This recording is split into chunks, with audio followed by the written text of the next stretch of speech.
வணக்கம். தங்கைக்கு கடிதம் 6. அன்புள்ள தங்கை, உன் கடிதம் பெற்றேன். அம்மா அங்கே வந்ததும் ஓய்வாக இல்லை என்றும், இல்லாத வேலைகளையெல்லாம் தாமே ஏற்படுத்தி கொண்டு உழைக்கிறார் என்றும் எழுதியிருந்தாய். இதை நான் ஒருவாறு எதிர்பார்த்தேன் என்றே சொல்ல வேண்டும். உழைத்து பழகிய உடம்பு வாளா இருக்காது. மனித உடம்பு எதையும் பழக்கப்படுத்தி கொள்ளும் என்றும், பழக்கமான பிறகு அதுவே இயற்கையாகிவிடும் என்றும் அறிஞர்கள் சொல்கிறார்கள். அம்மாவின் வாழ்க்கையில் ஓய்வில்லா தன்மை இப்படித்தான் இயற்கையாகிவிட்டது. நம் தாய் மட்டும் இப்படி என்று எண்ணாதே. தாய்மார்களே பொதுவாக இப்படித்தான் இருக்கிறார்கள். ஒரு பெண் பெற்றோரின் மகளாக உள்ள வரையில் உரிமை மிகுந்தவளாக அரசியலங்குமாரியாகவே வாழ்கிறார்.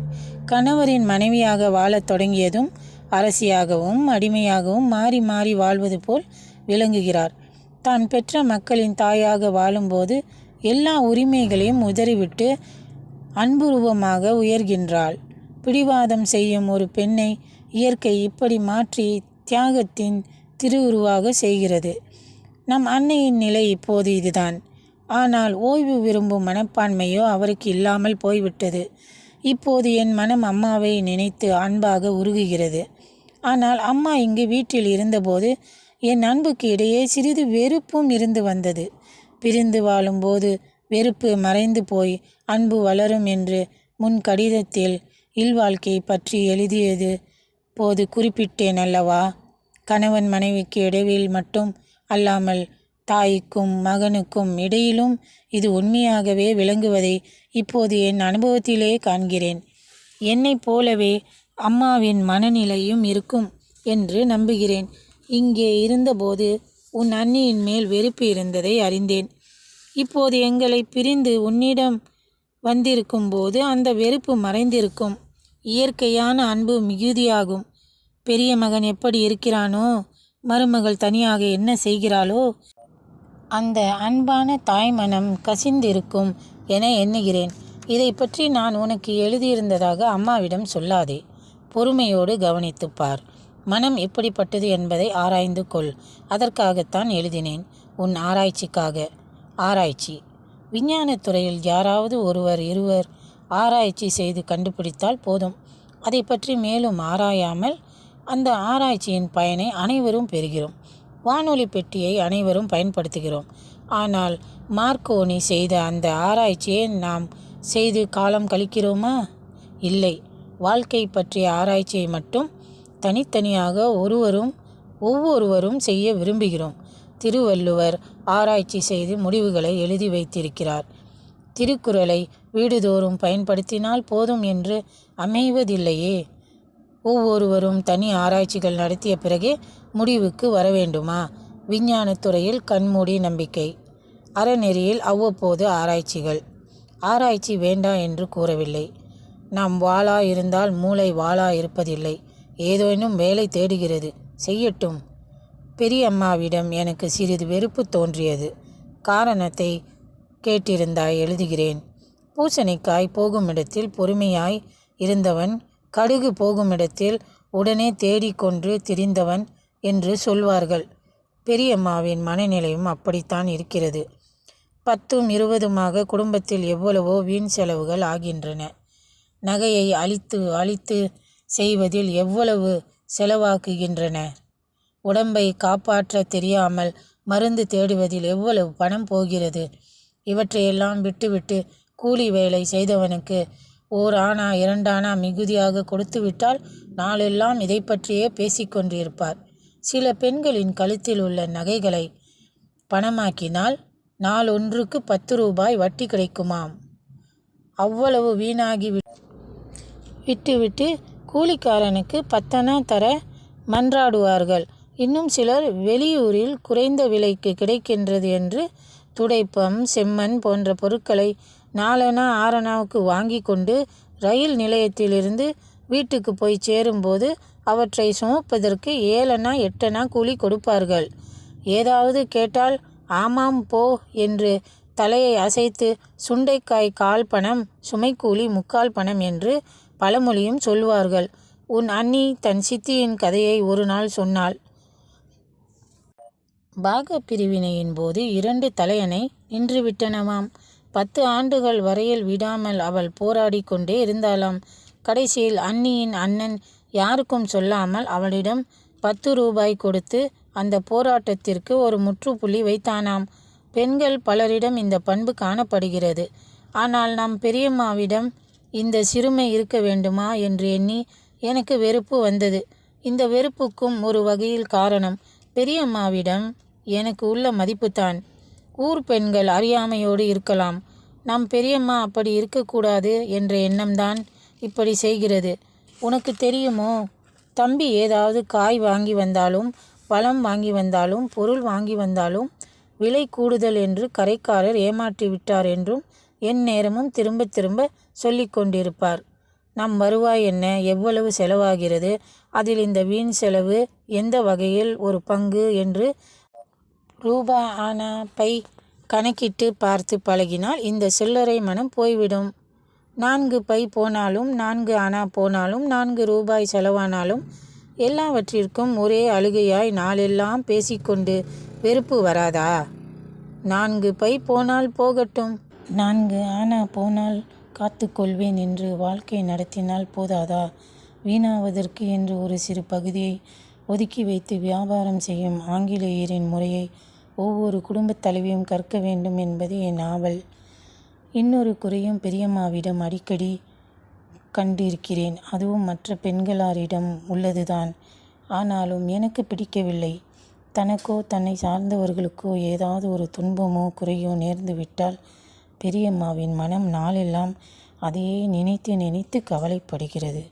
அடுத்த கடமைகளில் மனம் ஈடுபடாமல் அதையே நினைத்து சோர்ந்திருக்கிறார். உணர்ச்சி மிகுந்தவர்கள் இப்படித்தான் இருப்பார்கள் என்றும் பெண்களே பொதுவாக உணர்ச்சி மிகுந்தவர்கள் என்று நீ காரணம் சொல்வாய். ஆனால் அந்த காரணத்தை சொல்லி கொண்டிருந்தால் வாழ்க்கையில் முன்னேற முடியாது. நோயின் பெயரையும் காரணத்தையும் திரும்ப திரும்ப சொல்லி கொண்டிருந்தால் நோய் தீர்ந்து விடுமா? இல்வாழ்க்கை என்பது முன்காலத்தில் ஒரே பொருளை விற்கும் வெள்ள மண்டி போல் இருந்தது.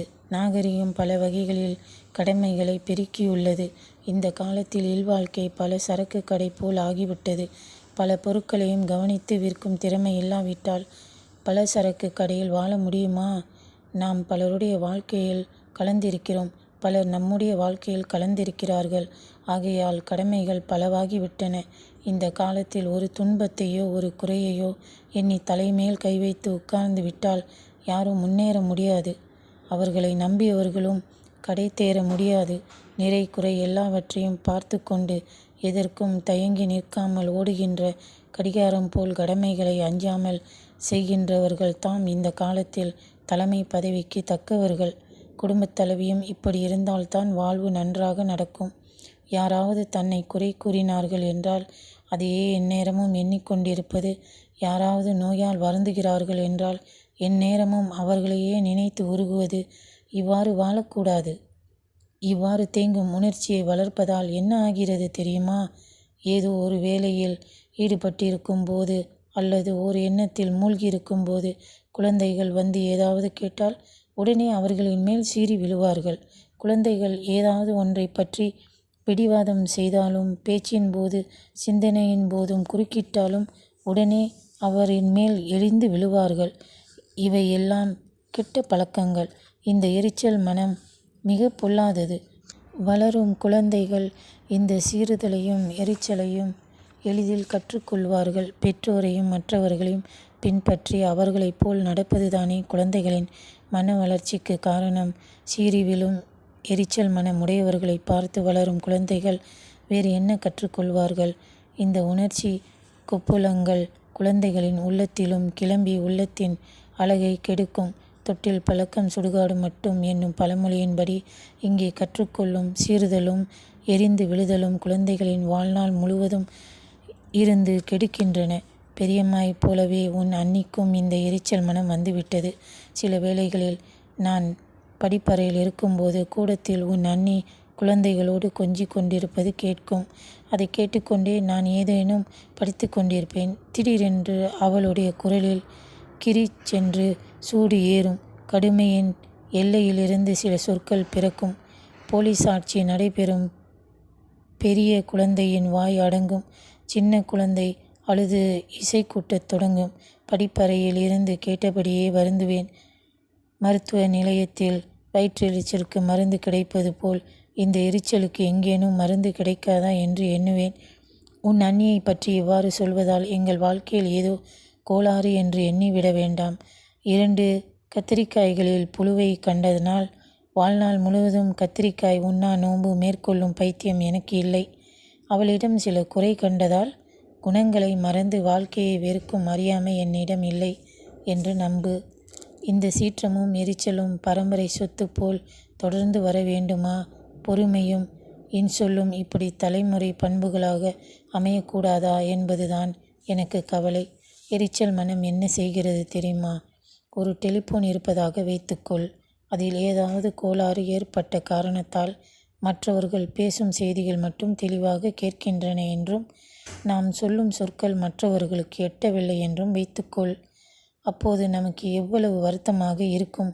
மன எரிச்சல் உடையவர்கள் தம் ஆத்திரத்தை மட்டும் நம்மிடம் கொட்டிவிட்டு நாம் அறிவுரைக்கு செவிசாய்க்காவிட்டால் அப்படித்தான் துன்பமாக இருக்கிறது. கணவர் வேலை முடிந்து மாலையில் வீட்டிற்கு திரும்பும் நேரமாக இருக்கும். வீட்டில் மனைவி ஏதோ ஒரு குறையால் குழந்தைகளையோ மற்றவர்களையோ ஏற்பட்ட குறையால் எரிச்சலோடு வருந்தி கொண்டிருப்பாள். கணவன் வந்து கை கால் அலம்பி களைப்பு தீர உணவும் முடிந்து மகிழ்ந்த பிறகு அந்த குறைகளை அமைதியாக சொல்லி தெரிவிக்கலாம். ஆனால் அவ்வளவு நேரம் அதை மனதுக்குள்ளேயே வைத்து பொறுத்திருக்க முடியாது. அவளால் ஆற்றல் இல்லை. வலிமை இல்லாத நோயாளி போன்றது அவளுடைய மனம். பேச்சிலும் பதைப்பிலும் வீரமும் வலிமையும் இருப்பது போல் தோன்றுமே தவிர உண்மையாக பார்த்தால் அது ஒன்றையும் தாங்க முடியாது கோழை மனம் ஆகும். வெளியே சென்றிருந்த கணவன் அங்கு தொழில் வகையில் பிற துறையில் என்னென்ன தொல்லைகள் பட்டிருக்கிறாரோ என்று கணவனுடைய மனநிலையை எண்ணி பார்க்கும் கடமை உணர்ச்சியும் அந்த மனதிற்கு இருப்பதில்லை. கணவன் வீட்டிற்குள் வருகின்ற காட்சியை பார்த்ததும் தன் குறைகளை கக்கிவிடத் தொடங்குகிறாள். கணவன் வீட்டிற்குள் கால் வைத்தானோ இல்லையோ கடுமையான குரல் கேட்கிறது. வீடு என்றால் வெளியுலகத் தொல்லைகளுக்கு விடுதலையான நிலையம். வீடு விடுதலை என்று நம்புகின்ற கணவன் இதுதானா வீடு? குடும்பம் என்றால் இப்படித்தானா என்று வருந்துகிறான். இல்வாழ்க்கை என்றால் இன்ப வாழ்க்கை என்று எண்ணி வாழ்வை அமைத்து கொண்ட அவனுடைய நெஞ்சில் ஏமாற்றம் அரும்புகிறது. மனைவியின் குறையை கேட்டுக்கொண்டே இவ்வளவு பொழுதோடு ஏன் வீட்டுக்கு திரும்பினேன்? இன்னும் சிறிது நேரம் வெளியில் எங்கேயாவது பொழுதுபோக்கி விட்டு வந்திருக்கலாமே என்று எண்ணுகிறான். பிறர் மனநிலையை அறியாமல் தன் மனநிலையை மட்டும் கேட்டுக்கொண்டு இருக்கிற இந்த ஒரு துறை டெலிபோனின் அனுபவம் அவனுடைய மனதை மாற்றுகிறது. அடுத்த நாட்களில் வெளியே பொழுதுபோக்கி விட்டு நேரம் கழித்து வீட்டுக்கு திரும்புகிறான். வெளியே பொழுதுபோக்குவதற்கு நல்ல நண்பர்கள் கிடைத்தால் கவலைப்பட வேண்டிய நிலைமை இல்லை. இது போக தீய நண்பர்களோடு தீய பழக்கங்களோ இன்னொருத்தியின் உறவோ கிடைத்துவிட்டால் மனைவியின் குறை வாழ்நாள் குறையாகவே வளர்ந்துவிடும். இப்படிப்பட்ட மெலிந்த மனம் எரிச்சல் மனம் உடையவர்கள்தான் குழந்தைகள் சிறு தவறு செய்தாலும் வாய் நோக வயது கை நோக அடிக்கிறார்கள். குழந்தைகள் ஒரு தவறு செய்ய வேண்டியதில்லை. அவர்களிடம் போய் 2-3 முறை ஏதாவது கேள்விகள் அறிவு வளர்ச்சி கேள்விகள் கேட்டால் போதும் சீறி விழுவார்கள். அவர்கள் யாருடனாவது பேசி கொண்டிருக்கும் போது ஏதாவது வீண் சிந்தனையில் மூழ்கி இருக்கும்போது குழந்தைகள் பல முறை கேட்காமல் ஒரு முறை கேட்டாலும் போதும் சீற்றம் பொங்கி வரும். முகம் சிவக்கும், வாய் துடிக்கும். ஆனால் இவர்களின் முதல் கடமை அந்த வெறும் பேச்சு அல்ல, வீண் சிந்தனை அல்ல.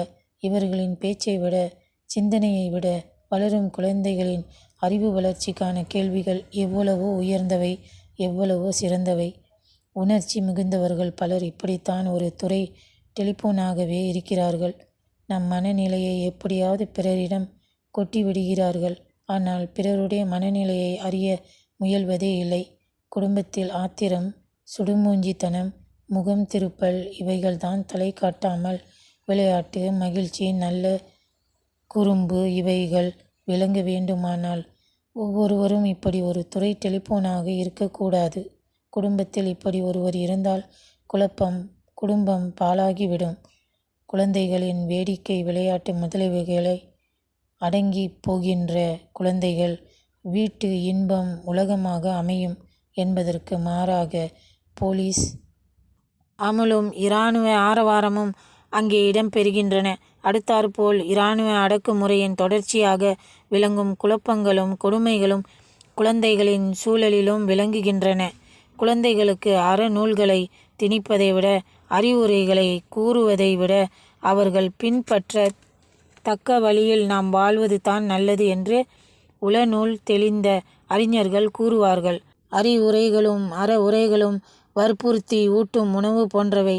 அவை நன்றாக செரிப்பதில்லை. பெரியோரின் நடத்தை அப்படி அன்று. குழந்தைகள் தாமே விரும்பி உண்ணும் பழம் போன்றது அது. எளிதில் உள்ளத்தில் பதிந்துவிடும் என்பார்கள். ஆகவே பெண்கள் குளிர்ந்த உள்ளத்தோடு மலர்ந்த முகத்தோடு இனிய சொற்களோடு குழந்தைகளிடம் பழகினால் அதுவே குழந்தைகளுக்கு கற்பிக்கும் சிந்தனை கல்வியாகும். அதுவே பெரிய தொண்டு. எத்தனையோ பேரை திருத்தும் ஒப்பற்ற தொண்டு. பத்திரிகைகளும் கட்சிகளும் புகழ வேண்டாத அரிய தொண்டு. இவை எளிதில் திரித்து கொள்ளக்கூடிய ஒரு குறைகள். நீ இத்தகைய குறைகளுக்கு இடம் தராமல் இனி வாழ்க்கை நடத்து. உன்னை சுற்றியுள்ள பெண்கள் உன்னை பார்த்து திருந்தும்படியாக நல்ல வாழ்க்கை நடத்தி காட்டு. உலகத்திற்கு இந்த ஒரு தொண்டு செய். இது போதும். உன் அன்புள்ள அண்ணன் வளவன். இத்துடன் கடிதம் 6 முடிவடைகிறது. மீண்டும் சந்திப்போம்.